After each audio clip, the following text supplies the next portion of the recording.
మాజీ ముఖ్యమంత్రి బీఆర్ఎస్ అధినేత కేసీఆర్ కు కాళేశ్వరం కమిషన్ నోటీసులు జారీ చేసింది. కాళేశ్వరం అవినీతి వ్యవహారంలో కేసీఆర్ కు జస్టిస్ పీసీ ఘోష్ కమిషన్ నోటీసులు పంపింది. జూన్ 5 లోపు కమిషన్ ఎదుట హాజరు కావాలని నోటీసులో పేర్కొంది. కేసీఆర్ తో పాటు మాజీ మంత్రులు హరీష్ రావు, ఈటెల రాజేందర్ కు కాళేశ్వరం కమిషన్ నోటీసులు అందజేసింది. కాంగ్రెస్ ప్రభుత్వం అధికారంలోకి వచ్చిన వెంటనే కాళేశ్వరం నిర్మాణం వ్యవహారంలో నిజాన్ని నిగ్గు తేల్చాల్సిందిగా జస్టిస్ పీసీ ఘోష్ అధ్యక్షతన కమిషన్ ఏర్పాటు చేసింది. దాదాపు ఏడాదిన్నరగా కమిషన్ విచారణ కొనసాగుతోంది. కమిషన్ విచారణ గడువు ఈ నెలాఖరుతో ముగియనుంది. అయితే కమిషన్ గడువును ప్రభుత్వం మరో 2 నెలల పాటు అంటే జూలై 31 వరకు పొడిగించింది. కమిషన్ విచారణలో భాగంగా బ్యారేజ్ నిర్మాణంలో పనిచేసిన ఏఈఓలు, డీఈలు, ఎస్సీఓలతో పాటు రాష్ట్ర స్థాయి అధికారులందరినీ కమిషన్ విచారించింది. వారి నుండి అఫిడవిట్ల రూపంలో వాంగ్మూలాన్ని స్వీకరించి వాటిని క్రాస్ ఎగ్జామిన్ చేయడంతో పాటు బహిరంగంగా విచారించింది కమిషన్. ప్రాజెక్టులను నిర్మించిన కంపెనీల ప్రతినిధులను కూడా విచారించింది.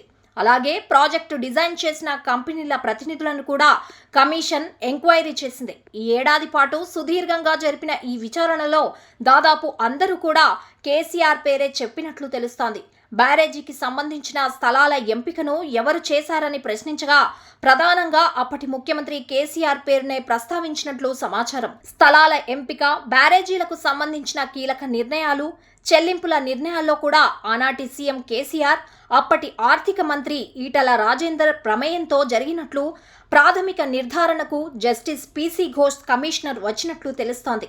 అలాగే కాళేశ్వరం కమిషన్ విచారణ దాదాపు తుది దశకు చేరుకుంది. ఇప్పటి వరకు వచ్చిన వివరాలతో ఓ నివేదికను కూడా సిద్ధం చేసింది. ప్రాజెక్టులో కీలక పాత్ర పోషించిన కేసీఆర్ ను క్రాస్ ఎగ్జామినేషన్ చేయకుండా నివేదిక ఇస్తే బీఆర్ఎస్ తప్పుడు సంకేతాలను ప్రజల్లోకి తీసుకెళ్లే అవకాశం ఉందని భావించింది కమిషన్.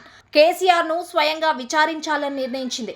అందులో భాగంగానే కేసీఆర్ సహా హరీష్, ఈటెలకు నోటీసులు పంపింది.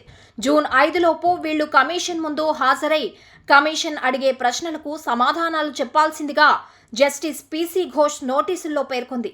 జూన్ 5 లోపు వాళ్లు ఎంచుకున్న తేదీ అయినా లేదా కమిషన్ నిర్ణయించిన తేదీల్లో విచారణ హాజరు కావాల్సిందిగా నోటీసులు తెలియజేశారు. అయితే కమిషన్ విచారణకు కేసీఆర్ హాజరవుతారా లేక న్యాయపరంగా ఎదుర్కొంటారా అనేది చర్చనీయాంశంగా మారింది.